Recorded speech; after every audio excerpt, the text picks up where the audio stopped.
నమస్తే, నా పేరు నరేష్. క్యూటీవీ న్యూస్ కి స్వాగతం. ముందుగా ఈ రోజు వార్తల్లోని ముఖ్యాంశాలు.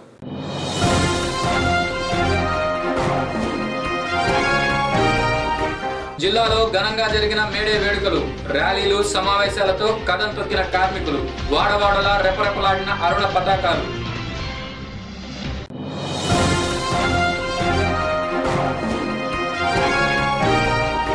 సప్లాన్ను సక్రమంగా అమలు చేస్తాం.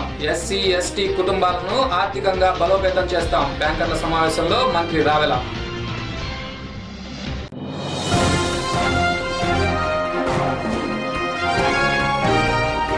బలహీన వర్గాల అభ్యున్నతికి కృషి చేశారు. కాంగ్రెస్ పార్టీకి విశేష సేవలు అందించారు. కాసు వెంగళరెడ్డి సేవలను కొనియాడిన నేతలు. కార్మికులు, ఉద్యోగులు మేడే స్ఫూర్తితో తమ హక్కుల కోసం పోరాటాలకు సన్నద్ధం కావాలని సిపిఐ జిల్లా కార్యదర్శి జంగాల అజయ్ కుమార్ పిలుపునిచ్చారు.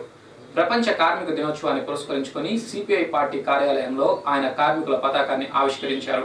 ఈ సందర్భంగా అజయ్ కుమార్ మాట్లాడుతూ, కేంద్ర రాష్ట్ర ప్రభుత్వాలు అధికారం చేపట్టిన నాటి నుండి ప్రభుత్వ రంగాన్ని నిర్వీర్యం చేస్తూ ప్రైవేటు రంగానికి పెద్దపీట వేస్తుందని మండిపడ్డారు. సిపిఐ ప్రజల మధ్యలో ఉండి వారి సమస్యల పరిష్కారానికి నిరంతరం పోరాటం చేస్తుందని అజయ్ కుమార్ స్పష్టం చేశారు.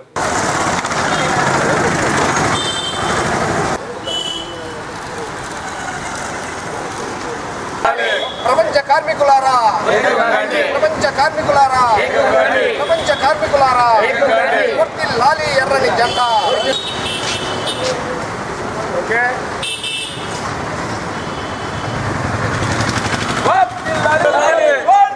ప్రపంచ కార్మిక దినోత్సవం.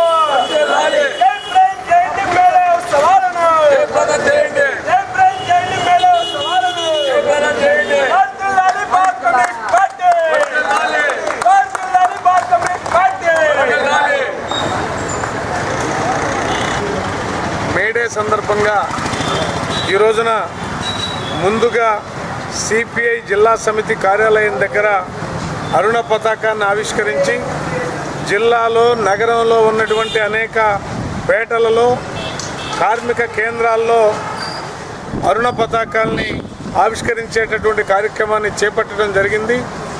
ఈ మేడే సందర్భంగా కేంద్రంలో ఎన్డీఏ ప్రభుత్వం, రాష్ట్రంలో తెలుగుదేశం ప్రభుత్వం అవలంబిస్తున్నటువంటి కార్మిక వ్యతిరేక విధానాలు, ప్రజా వ్యతిరేక విధానాలకి నిరసనగా ప్రజలను మరింత పోరాటాలకి కార్యోన్ముఖులను చేయడం కోసం ఈ రోజున ప్రతిజ్ఞా దినంగా పూనుతూ ఉన్నాం. ముఖ్యంగా కేంద్రంలో ఎన్డీఏ నాయకత్వంలోని బీజేపీ అధికారంలోకి వచ్చిన తర్వాత రోజు రోజుకి కార్మికులపైన భారాలు పెరిగిపోతూ ఉన్నాయి, ప్రజలపైన భారాలు పెరిగిపోతూ ఉన్నాయి. ఆర్థిక, రాజకీయ, పారిశ్రామిక రంగాలన్నీ కూడా ధ్వంసం అయిపోతూ ఉన్నాయి. ఈ దశలో ప్రజలు, కార్మికులు మేడే పర్వదినాన్ని పురస్కరించుకొని భవిష్యత్తులో ప్రజా వ్యతిరేక ప్రభుత్వాలకు వ్యతిరేకంగా పోరాటానికి సమాయత్తం కావాల్సినటువంటి అవసరం ఉన్నది. అందువల్ల ఈ మేడేని భవిష్యత్ పోరాటాలకి పునరంకితమవుతూ ప్రతిజ్ఞా దినంగా పూనుతా ఉన్నాం. ఎస్సీ ఎస్టీ కుటుంబాల ఆర్థిక అభ్యున్నతి కోసమే ప్రభుత్వం ఉప ప్రణాళిక అమలు చేస్తుందని సాంఘిక సంక్షేమ శాఖ మంత్రి రావెల కిషోర్ బాబు పేర్కొన్నారు. ఎస్సీ ఎస్టీ ఉప ప్రణాళిక నిర్వహించిన సమావేశంలో మంత్రి మాట్లాడుతూ, ఎస్సీ ఉప ప్రణాళిక కోసం 8,744 కోట్లు, ఎస్సీ ఉప ప్రణాళిక కోసం 3,099 కోట్లు కేటాయించిందని తెలిపారు. ఈ మొత్తంను సుమారు 40 శాఖల ద్వారా వివిధ సంక్షేమ పథకాల రూపంలో అందిస్తున్నామని మంత్రి కిషోర్ బాబు వెల్లడించారు. ఈ సమావేశంలో AJC Munga Venkateswararao, SC corporation ED Balaji Nayak, పలువురు బ్యాంక్ అధికారులు పాల్గొన్నారు.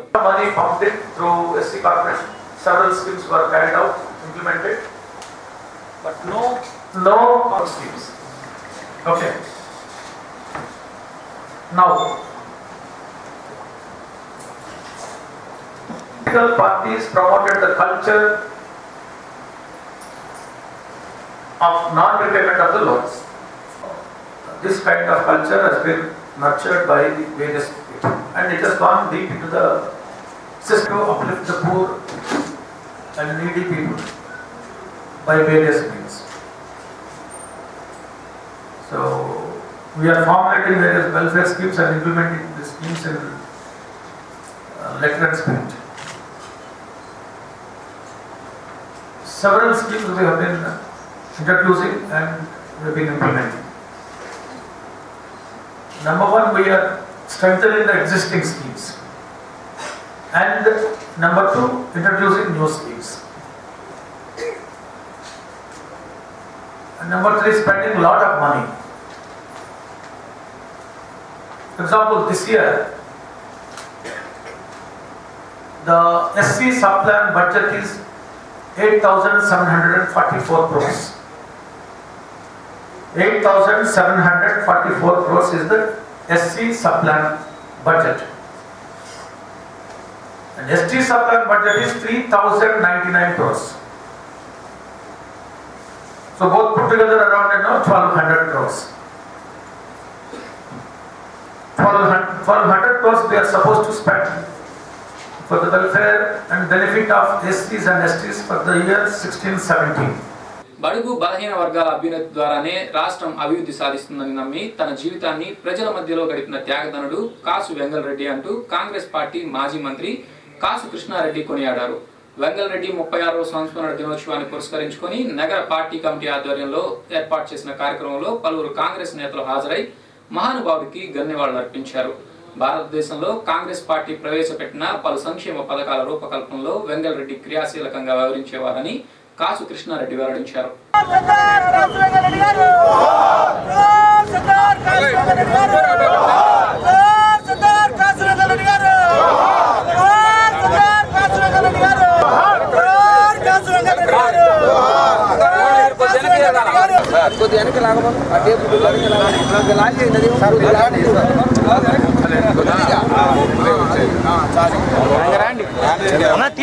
జగజీవరావు మొరార్జీ భాయ్ వస్తే లాల్ బహదూర్ చచ్చిపోయినప్పుడు మా ఇంట్లో దిగితే కాదని కామరాజ్ నగర్ వస్తే ఇందిరాగాంధీని ప్రపోజ్ చేసి సంవత్సరాలుగా మేము కన్నెతల్లిగా కాంగ్రెస్ నమ్ముకుని కాంగ్రెస్ పార్టీలో ఉన్నాం.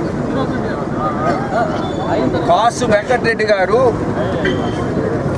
తన తమ్ములైన బ్రహ్మాంతరెడ్డిని 9వ ఏట 11వ ఏట విజయవాడలో మహాత్మా గాంధీ సందర్శనాన్ని తీసుకెళ్ళినప్పుడు వాళ్ళ కాళ్ళకి నమస్కారం పెట్టి ఆ రోజు నుంచి వాళ్ళు కద్దరగుట్ట కట్టడం కాంగ్రెస్ పార్టీలో చేరడం జరిగింది. అంతకుముందే మా తాతగారు అంటే వెంకటరెడ్డి గారి మేనమ్మ గారు పండిట్ నెహ్రూ గారితో బారెట్లా చదివి వస్తూ షిప్లో చనిపోవడం జరిగింది. ఆయనే పెద్ద పాత్ర వహించేవారు. నెహ్రూతో పాటు 10-14 సంవత్సరాలు జైల్లో ఉండి ఉండేవారు. బ్రహ్మానంద గారు పెళ్ళైన రోజునే ఒక వకీల్ గారు బాపట్ల తీసుకుని పల్నాడు సీమ మొత్తం రాయలసీమ కన్నా చాలా పౌరుష గడ్డ. అలాంటి గడ్డకి వెళ్ళి తెల్లదొరలకు వ్యతిరేకంగా 2-3 బహిరంగ సభలు చెప్తే సాతురుల దగ్గర అరెస్ట్ చేశారు. 4.5 సంవత్సరాలు జైల్లో ఉన్నారు. రాజ్యసభ సభ్యులైనటువంటి సర్దార్ కాసు వెంగళరెడ్డి గారి 36వ వర్ధంతి సందర్భంగా ఇక్కడ జిల్లా కాంగ్రెస్ తరఫున ఈ కార్యక్రమాన్ని నిర్వహించుకోవడం జరుగుతూ ఉంది. ఈ సందర్భంగా పెద్దలు వెంగళరెడ్డి గారు చేసినటువంటి సేవల్ని, అదేవిధంగా ఈ జిల్లాని అన్ని రకాలుగా అభివృద్ధిగా చేసినటువంటి కార్యక్రమాన్ని కాంగ్రెస్ పార్టీ శ్రేణులన్నీ కూడా గుర్తుంచుకోవాలని ఈ సందర్భంగా తెలియజేసుకుంటూ పెద్దలు కాసు వెంగళరెడ్డి గారికి ఘనమైన నివాళులని కాంగ్రెస్ పార్టీ తరఫున అర్పిస్తున్నాం.